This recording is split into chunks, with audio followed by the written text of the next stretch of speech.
Кой българин не обича боб? Но всички знаем колко трудно и бавно се вари той. Сега ще ви издам една малка тайна. С мултикукърът всичко това става само за 20-30 минути. В съда на уреда слагаме половин килограм боб, заливаме с вода, слагаме го да се вари под налягане 10 минути. След това изхвърляме водата и доливаме нова.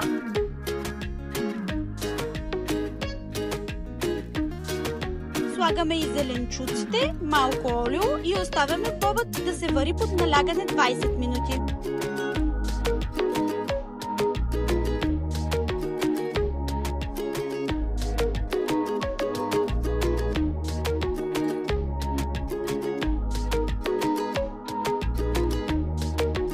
Когато програмата е готова, оставяме боба да вари на запечатване.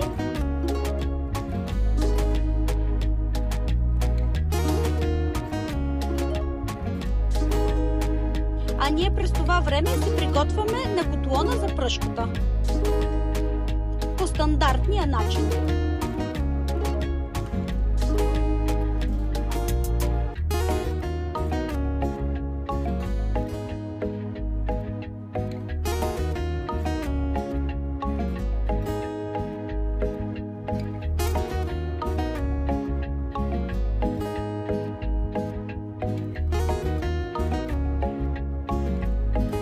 След това имаме невероятно вкусно българско ядене само за 30 минути.